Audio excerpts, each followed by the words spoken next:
Programme फ़न और फ़नकार में आपका अपना मेज़बान साबिर अशरफ आपकी खिदमत में हाज़िर है। आज मैं जिस फ़नकार से आपको मिलवा रहा हूँ, उसके फ़न का लोहा पूरी दुनिया मानती है। हमारे पाकिस्तान के हर शहर में उसको देखा जाता है। बहुत बिग स्टार हैं, हमारे फैसलाबाद की शान हैं, आन हैं। आज मैं आपको जिस शख्सियत से, जिस फ़नकार से आपको मिलवा रहा हूँ, वो इतने लाजवाब फ़नकार हैं कि कभी भी अपनी इज़्ज़त नफ्स को नहीं बेचा, हमेशा काम किया है और अपने काम के पैसे लिए हैं। कभी भी उन्होंने किसी प्रोड्यूसर के घर के चक्कर नहीं लगाए। जिस तरह ये कोरोना के दिन थे, मैं दावे से कहता हूँ कि असलम चिट्टा साहब ने ये कोरोना के जो दिन हैं वो अपने घर में गुजारे होंगे और अच्छे तरीके से गुजारे होंगे। आज मैं उनकी ज़िंदगी तमाम राज मैं आप तक पहुँचाऊँगा, क्योंकि चिट्टा साहब एक मुखलस इंसान हैं। वो जो भी हमारे साथ बात करेंगे वो दिल से करेंगे और वही बात करेंगे जो असल बात होगी। तो बातें होती रहेंगी।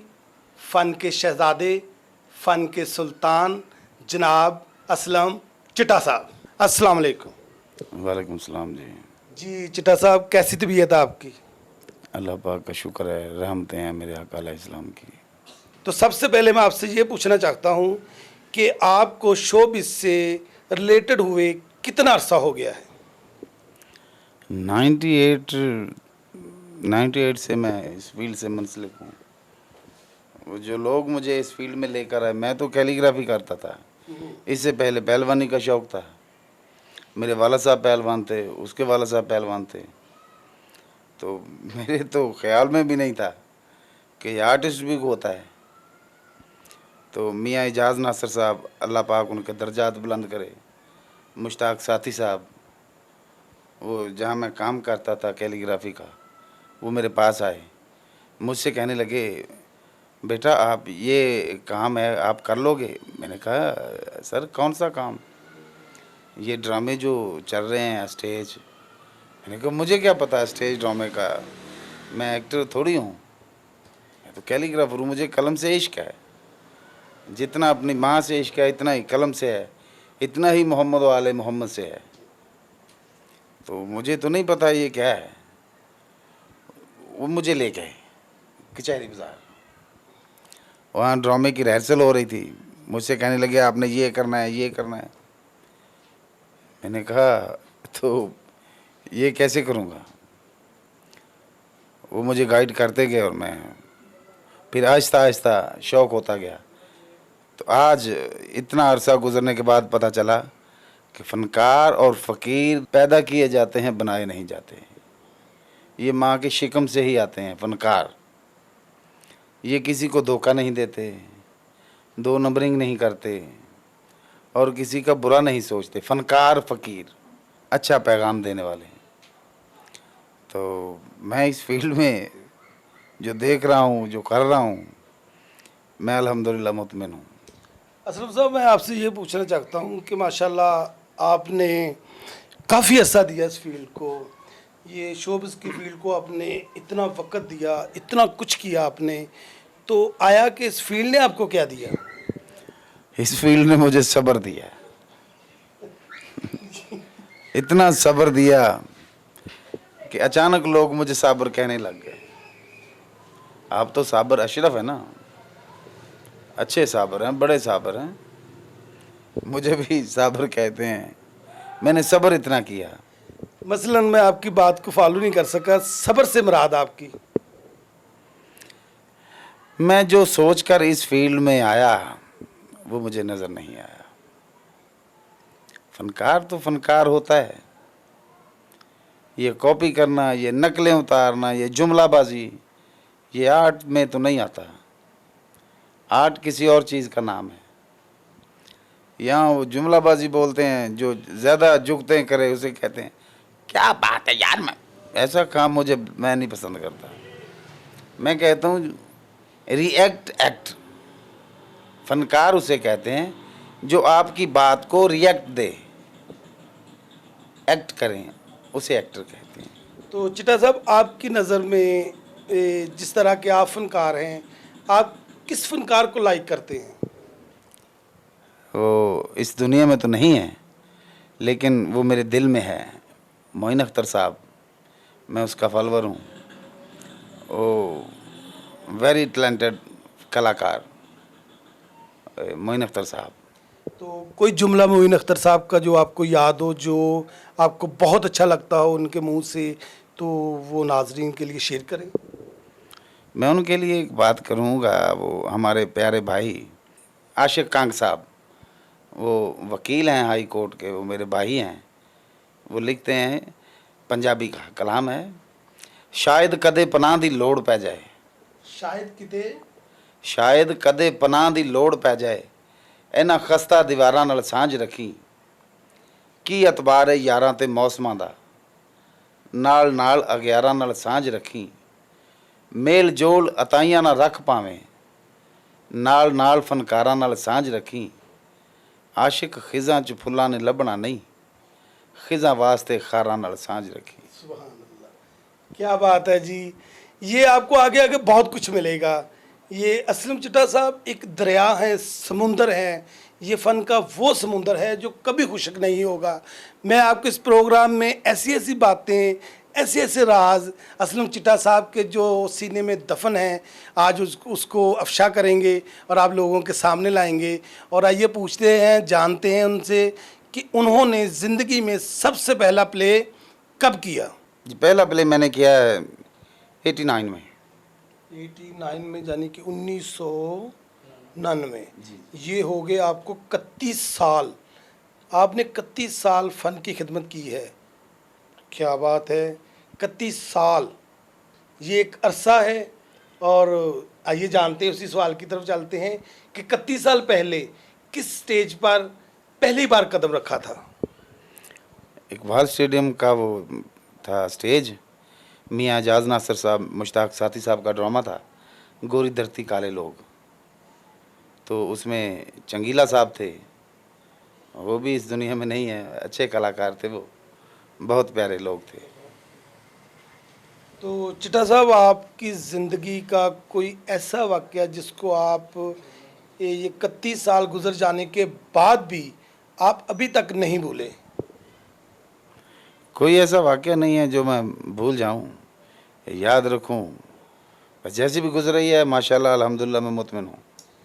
तो आपको पहली बार जब आपने पहला प्ले किया और उस प्ले के आपको कितनी पेमेंट मिली, कितने पैसे मिले।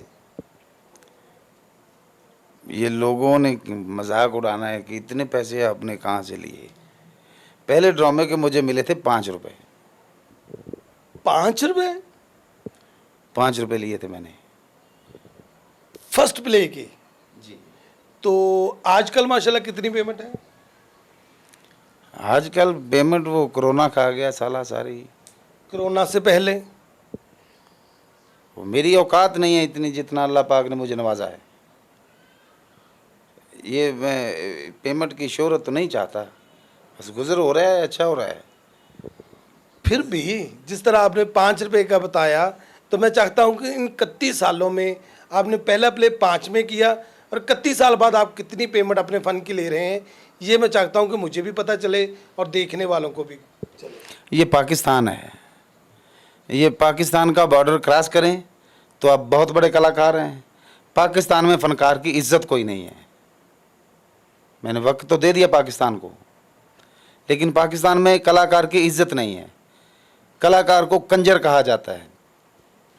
तो आइए फिर चिट्टा साहब से एक अहम बात पूछते हैं कि जो मैं अपने प्रोग्राम में हर फनकार से पूछता हूं, वो सवाल मेरा ये है कि आया कि कभी कभी फील्ड में आपको किसी से इश्क हुआ।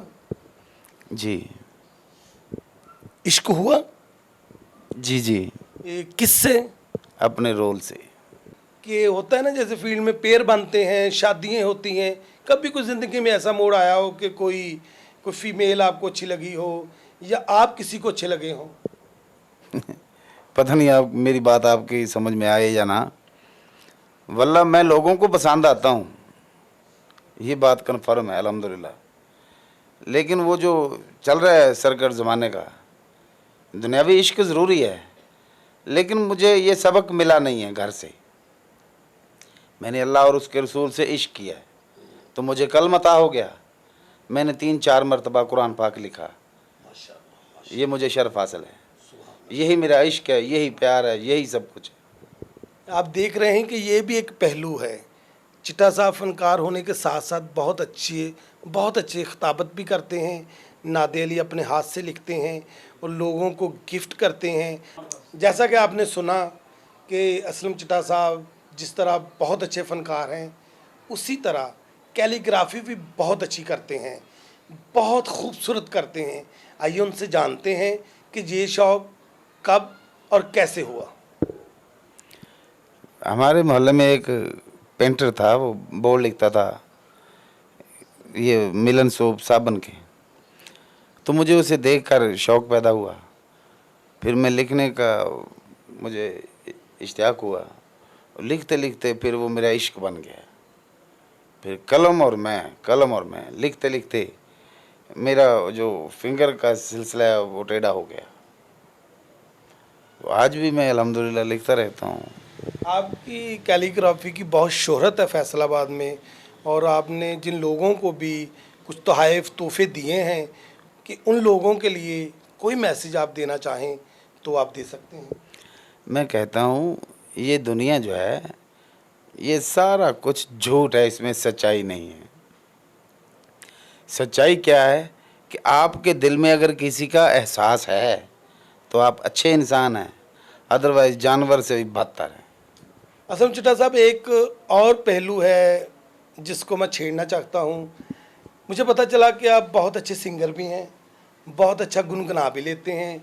मैं चाहूँगा कोई प्यारा सा दौड़ा या कोई प्यारा सा कलाम जो आपका दिल करता है वो नाजरीन के लिए पेश करें। गाना और रोना सभी को आता है।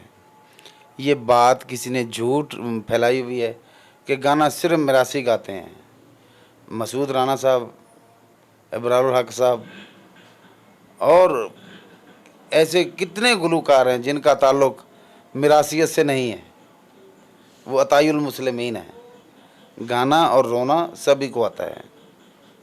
तो मैं ये कहूँगा, वो मेरे वाजिबुल एहतराम मेरे माई बाप, मेरे बड़े भाई AH आतिफ़ साहब, उनकी 4 लाइनें मैं आपको सुनाना चाहता हूँ कि जो चाहना है हुण नहीं होना, जो चाहना है तो हुन नहीं होना, हुण नहीं होना, प्यार उधेड़ के हुण नहीं होना, प्यार उधेड़ के हुन नहीं होना, जो चाहना है हुण नहीं होना, जो चाहना है हुन नहीं होना, प्यार उधेड़ के हुण नहीं होना, प्यार उधेड़ के हुन नहीं होना। और पूरे सच दे दावेदारा अद्धा सच भी सुन नहीं होना। वाह वाह वाह वाह। वो मेरे बड़े भाई AH आतिफ़ साहब, वो मेरे को सुनते होंगे सन, मैं तुहानू सुना देना। Very good. बेवज़न हाँ तड़ी मर्जी है,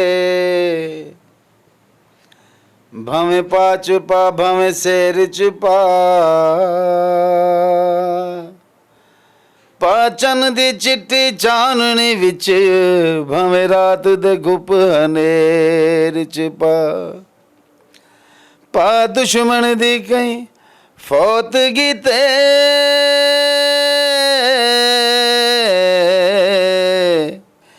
पा झूमर दे कहीं फेर चुपा, राह रुल दे शाकिर कंगन हाँ, भावें हाथ चुपा भावें पैर चुपा। तो वो किसी दानश्वर ने लिखा है कि रन दलेर चंगी नहीं हुंदी, भावें शेर दी बच्ची होवे, ये अपनी दुश्मन आप हुंदी, भावें सारी कज्जी होवे, औरत दा बाहर रहना नहीं चंगा, भावें नीतों अच्छी होवे, ते पानियों निकल के मर जांदी, भावें गंदी मच्छी होवे। मैं चाहूँगा कि अपने चाहने वालों को, ये जो 4-5 माह से कोरोना की वजह से थिएटर बंद हैं, लोग असलम चिट्टा साहब को देखने के लिए तरस रहे हैं, उन तरसने वाले लोगों के लिए असलम चिट्टा साहब का क्या कहना है? मैं ये कहता हूँ हर इंसान अपने टारगेट तक जाता है। टारगेट में अगर कोई टूटी फूटी सड़क आ जाए तो रुकना तो नहीं चाहिए। मेरे जितने भी प्यार करने वाले मैं दुआगो हूँ ये कोरोना का जो सर्कल चल रहा है, हमारा गवर्नमेंट का ड्रामा ख़त्म हो जाएगा तो मैं अपने मिलने वालों के सामने हूँ। मैं आज भी सामने हूँ, इंशाल्लाह कल भी सामने हूँ। मेरे जितने भी प्यार करने वाले हैं, जितने भी मुझे देखने वाले हैं, जितने भी मुझे लाइक करते हैं, इसी के साथ अपने मेज़बान साबिर अशरफ को इजाज़त दें। अगले प्रोग्राम में नए फनकार के साथ दोबारा मिलेंगे। अल्लाह निगहबान।